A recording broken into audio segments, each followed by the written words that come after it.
أعوذ بالله من الشيطان الرجيم بسم الله الرحمن الرحيم الحمد لله رب العالمين والصلاة والسلام على أشرف الأنبياء والمرسلين وعلى آله وصحبه أجمعين اللهم افتح علينا حكمتك وانشر علينا من خزائن رحمتك يا أرحم الراحمين يا فتاح يا عليم افتح قلوبنا فتوح العارفين ورزقنا فم النبيين وإلهام الملائكة المقربين اللهم نوّر بكتابك أبصارنا واشرح به صدورنا واستعمل بأبداننا وأطلق به ألسنتنا وقوي به أجناننا واسرع به أفهامنا وقوي به عزامنا بحولك وقوتك فإنه لا حول ولا قوة إلا بك يا أرحم الراحمين رب اشرح لي صدري ويسر لي أمري واحلل عقدة من لساني يفقهوا قولي أما بعد. Kita mulakan dengan mengucapkan kesyukuran kepada Allah SWT sekali lagi yang telah mengaturkan kita bertemu dan meneruskan perkongsian kita di pagi hari. Hari ini hari Rabu, hari ketiga dalam minggu ini. InsyaAllah kita akan cuba menghabiskan perkongsian kita untuk mengenal kalimah qalu. Kalau tuan-tuan dah biasa sebenarnya, bila kita tengok saja kalimah qalu tu sebenarnya kita sudah mengetahui dia, ya. Itulah ukuran kalau kita mengenal kalimah. Begitu juga kalimah-kalimah lain nanti. Kita tengok saja kalimah tu kita sudah mengenal dia dan boleh memberi makna kepada dia dan memahami apakah konteks, ya, konteks kalimah tu di dalam ayat itu. Okey, saya terus berkongsikan skrin seperti biasa.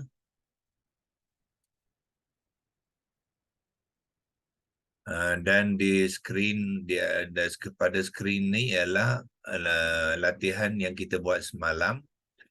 Ya, yang pertamanya belah atas tu kita membuat pecahan ataupun komponen kepada kalimah qalu, iaitu kita tahu komponen dia adalah gabungan dua komponen. Komponen satu komponen qala dan komponen yang kedua di hujung tu ialah isim dhamir waw alif ziyadah yang mewakili pelaku, ya, pelaku kepada perbuatan itu, iaitu mereka, ya, mereka semua. Bila waw alif ziyadah tu dia bercirikan bilangan yang jamak, ya.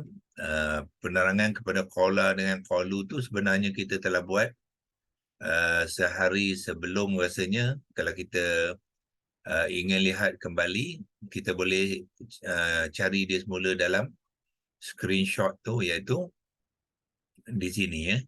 Kita terangkan qala tu apa dia, malah kita berikan makna dia sekali untuk lebih jelas. Waw alif ziyadah pun kita juga sudah terangkan, ya. Dia adalah isim dhamir fa'il orang ketiga, iaitu ghaibun. Jantina dia ialah muzakkar, bilangan dia majmu', yang ramai, dan i'rab dia yang marfu'. Jadi waw alif ziyadah ni sebenarnya di dalam ayat tu dia mewakili mereka tu adalah orang lelaki dan perempuan sekali, ya. Dia bercampur. Dan qala, tuan-tuan lihat di sini, lam tu adalah berbaris atas, bukannya baris hadapan, ya. So bermakna komponen asal kepada kalimah qalu ni ialah qala yang lam berbaris atas. So bila lam baris atas, kita terangkan dia sebagai bil fathati, ya. Dia adalah fi'il madhi. Jadi fi'il madhi dia tidak ada i'rab. I'rab, apa maksud i'rab? I'rab ialah adakah dia mengambil salah satu daripada status marfu', mansub ataupun majzum, ya. Tidak, dia tidak, ya. Dia tidak mengambil mana-mana daripada tiga tu, tetapi dia hanya diperkenalkan dengan huruf terakhir itu mengambil baris atas. Itulah karakter dia kepada fi'lun madhi. Yang mana berbeza dengan kalau nanti kita lihat dalam fi'il mudhari', dia ada i'rabnya, ya. Fi'il mudhari' dia boleh mengambil i'rab yang marfu', boleh mengambil i'rab yang mansub, dan boleh mengambil i'rab yang majzum. Tetapi tidak kepada fi'il madhi. Jadi bila kita menerangkan tu, kita masukkan dia bil fathati, ya. Kemudian kita buat penerangan kalimah semalam, ya. So kita boleh besarkan yang ni. Kita buat penerangan kepada qalu tu ialah dia adalah fi'il madhi maklum. Madhi dia ada maklum dan ada majhul. Kena specify, ya. Kalau tak specify maknanya dia belum lagi tepat lagi lah. Nah, kalau yang maklum kena beritahu maklum. Kalau yang majhul, dia majhul. Dalam konteks ini dia bukannya majhul, dia adalah maklum. Jadi dalam penerangan tu kena letakkan maklum, wazan 1.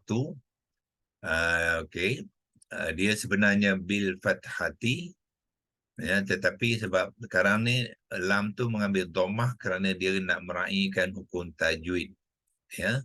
So kita mengatakan baris kepada lam yang dhammah tu kita kata bil dhammati muqaddarah. Muqaddarah tu maknanya baris dhammah tu dimasukkan ataupun dilakukan ke atasnya, dipaksa melakukan ke atasnya, ya, kerana untuk meraihkan waw yang mat sini, lam yang berbaris atas sebenarnya dia bil fathati, tapi dipaksa untuk mengambil baris dhammah kerana bertemu dengan waw mad, ya. Jadi dia kena meraihkan hukum mad tu, jadi dia mengambil baris dhammah.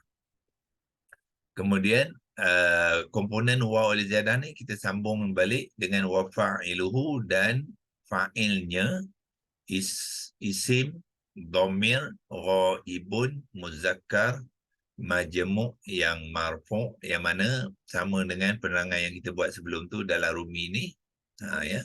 Wa al-ziyadah tu ialah isim dhamir fa'il, pelaku orang ketiga, ghaibun yang muzakkar, dia majmu' dan i'rabnya yang marfu', ya. So hari ini kita sambung sebab kita berhenti dalam pembentukan kalimah. Kita telah melakukan pembentukan proses satu, iaitu huruf akar. Kita telah kenal dia. Kemudian kita letakkan kata akar di sini. Kata akar juga boleh dinamakan kata dasar, ya, iaitu qala, dan qala makna dia berkata, ya, bukannya dia berkata ataupun dia telah berkata, ya. Kata akar dia tidak ada fa'il dia lagi, tidak ada masa, ya, sebab dia belum lagi kalimah. Dia hanya kata yang asas saja nak memberi makna kepada kata akar tu, ya, makna asal dalam bentuk kata kerja. Jadi selepas kita dah kenal kata akar, barulah kita membentuk kata terbitan. Sebab daripada kata terbitan lah dia akan membina kalimah di dalam Al-Quran, ya. So sekarang ni kita tengok qala, kita kata apa? Fi'il madhi maklum wazan 1. Jadi untuk membentuk kata terbitan tu, dia mesti menggunakan acuan fi'il madhi maklum wazan 1. Itu prosesnya yang kita nak teruskan hari ini, ya. Jadi semalam kita dah simpan teks ni di dalam Word. Kita boleh gunakan dia balik. Kita copy dia dan masuk balik dalam Lexilogos, ya. So tengok saya, so kita dah pun copykan dia semula, ya. Dan bersedia untuk meneruskan lagi pembentukan kata terbitan, ya. Semua kata terbitan, tuan-tuan dan puan-puan, ya, kalau dia dibangunkan daripada acuan kata terbitan, maka kita letakkan kata terbitan acuan itu, ya. Tapi ada juga kalimah yang tidak dibangunkan daripada acuan. Kalau dia tidak bangun acuan tu, kita letakkan bahagian acuan tu kosong, ya. Kosong, ataupun kita letakkan kaedah dia. Kaedahnya dipanggilkan sama'i. Orang Arab membenanya bukannya dengan acuan kata terbitan, tapi dengan cara dia menyebut. Ya, menyebut. Jadi bila kita mendengar, kita akan mengejanya dengan cara dibunyikan dengan cara percakapannya. Itu dipanggilkan sama'i. So dalam konteks ni, dia ada acuan sebab apa? Dia ada jenis dan wazan di sekali. So kita merujukkan kepada template, ya. Template yang ni penting untuk tuan-tuan, ya, mengenal dia, ya. So sekarang ni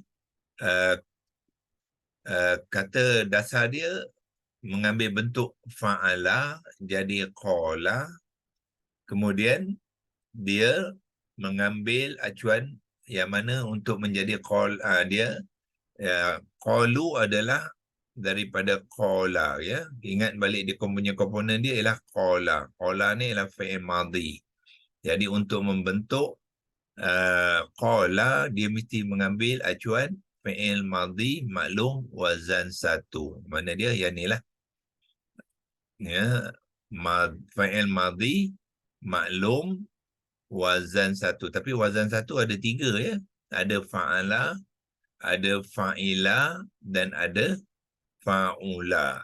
Jadi macam mana kita nak mengenal yang mana satu, ya? Yang mana satu? So kita akan lihat huruf yang pertama tu. Huruf yang pertama tu qaf tu berbaris atas, ya. Kalau qaf baris atas tu, sebab dia di sini dia terlibat dengan huruf ilah, alif, ya. Jadi bila tiba ular, kita akan lihat huruf qaf tu. Biasanya kita akan lihat huruf kedua, ya. Huruf kedua baris atas. Kalau huruf kedua baris atas, dan kita akan mengambil acuan ain baris atas. Kalau huruf kedua baris bawah, kita akan mengambil acuan fa'ila, ain baris bawah. Kalau huruf yang kedua tu baris depan, kita akan mengambil acuan fa'ula. Itu caranya. Ya, tetapi di sini huruf kedua dia lah alif. Alif tidak berbaris. So apa yang berlaku ialah baris kepada alif tu dipindahkan kepada huruf sebelumnya qaf.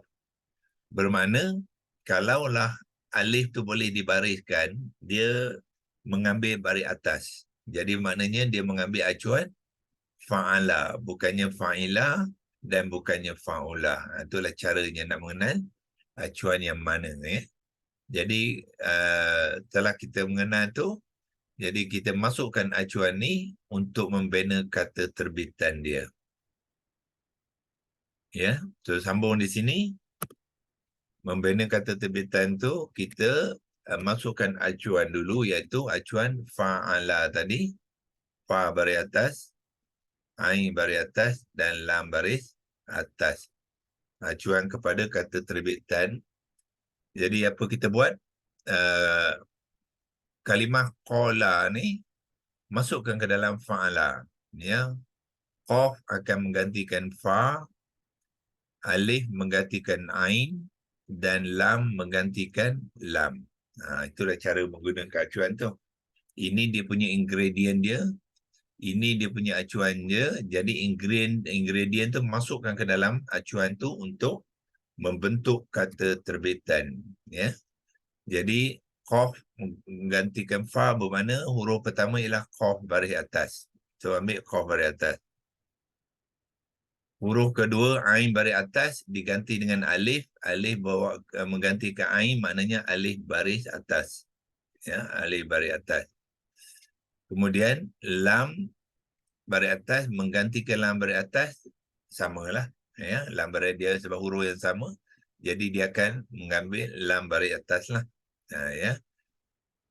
Jadi kata terbitan mengikut acuan dia, qa'ala. Qa'ala, alif tu berbaris fathah. Kerana apa? Ain ni ada baris dia. Ya, dengan acuan fa'ala tadi, ain ada baris, jadi alif tadi berbaris. Tetapi di dalam Al-Quran, alif tidak boleh berbaris. So, apa kita buat? Baris kepada alif tu kena pindahkan kepada qa, huruf sebelumnya. Ya, itu kaedah. Ya, jadi kita buat satu step lagi. Ya, kita pindahkan alif kepada qa. Baris atas kepada alif tu pindahkan kepada qaf. Maknanya qaf akan mengambil baris atas alif tadi. Ya. Tak kira apa baris kepada qaf tu, dia akan mengambil baris atas. Ya. So dia akan gugur huruf asal, baris asalnya, dan akan mengambil huruf baris alif yang nak dipindahkan kepadanya. Jadilah qala. Itulah hasil perpindahan baris daripada alif, sebab alif tidak boleh dibaris. Ya, so kita pindahkan kepada qaf, jadi qala. So inilah kata terbitan dia. Ya. Yang ini tadi belum lagi. Ini belum kata terbitan. Ini hanya kata akar. So dalam konteks ini, kata akar dia sama dengan kata terbitannya yang berbentuk fi'il madhi ma'lum wazan 1. Okey. So ini kata terbitannya, tetapi dalam ayat dia bukannya qala, dia qalu. Jadi kata terbitan ni perlu ditambahkan imbuhan supaya dia mengambil fa'il yang majmu'. Ya, so qala ni dimasukkan, kopikan dia ke sini. Lepas tu buat tanda campur, tambahkan imbuhan jamak marfu'. Ya, imbuhan jamak fa'il yang marfu', iaitu waw dan alif ziyadah tadi. Ya.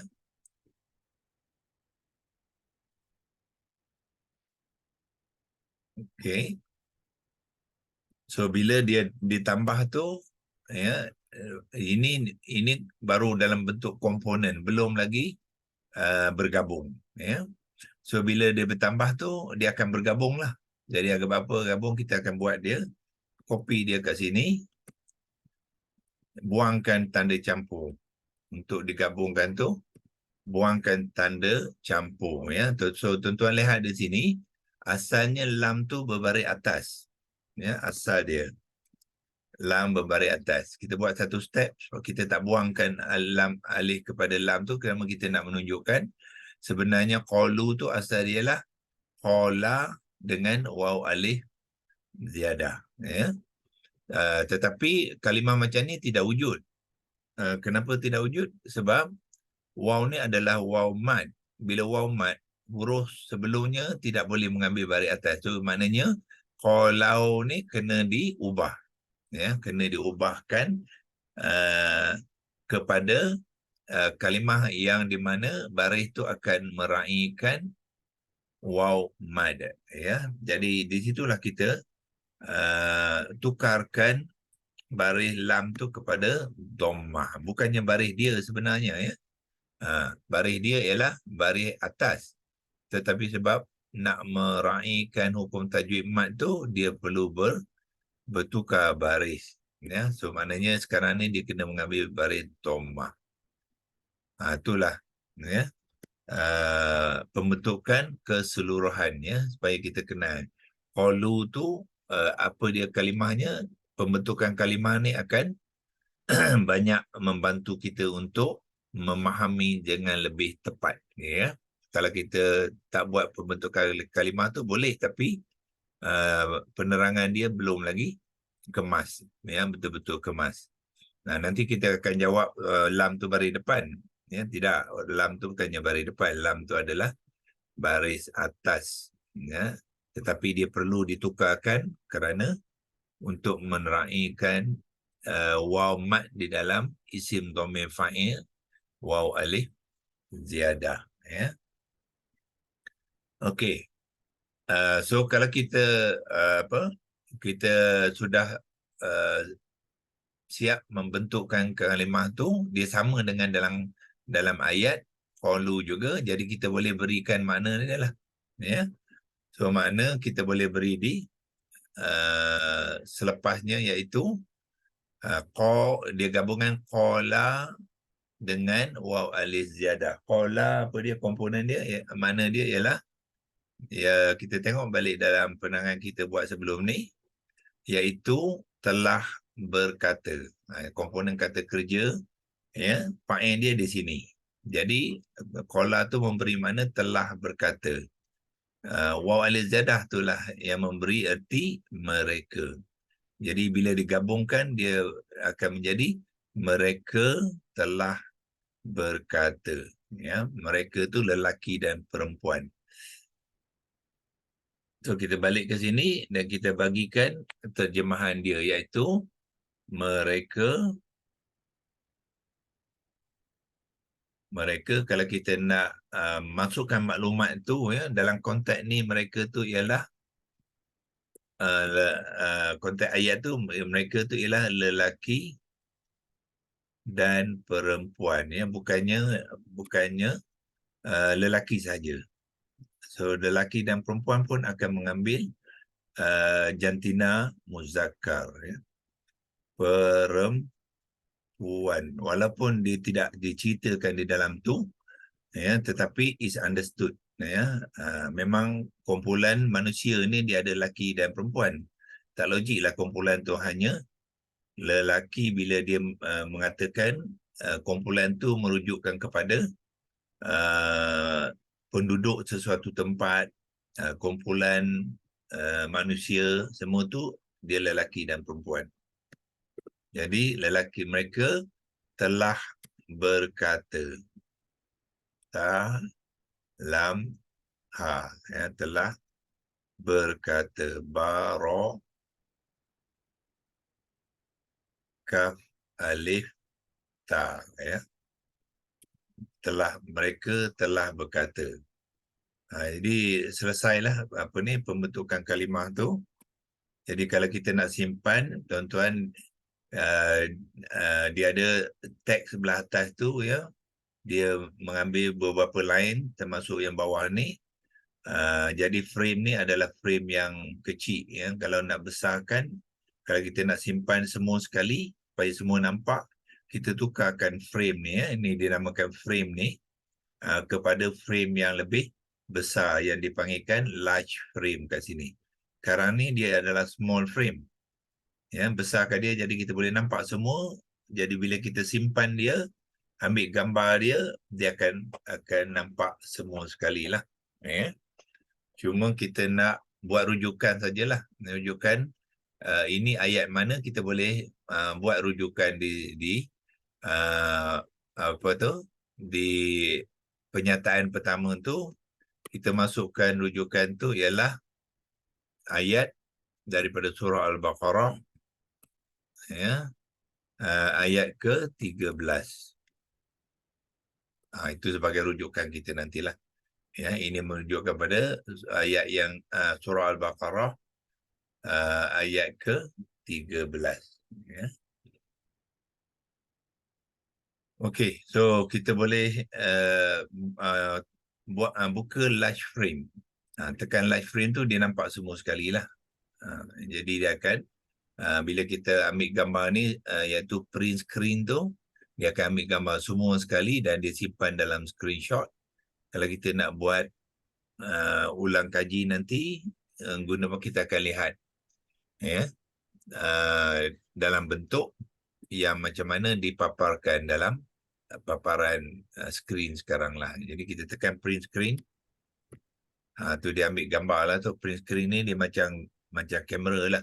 Dia snap foto tu, kemudian dia pergi simpan dekat screenshot, ya.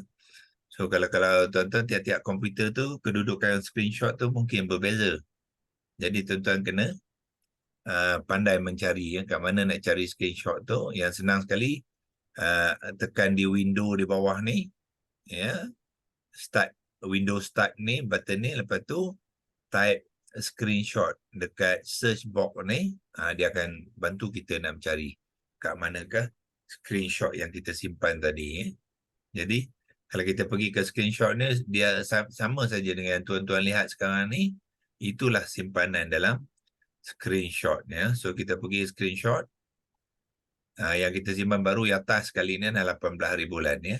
7.39 pagi tu kita buka dia.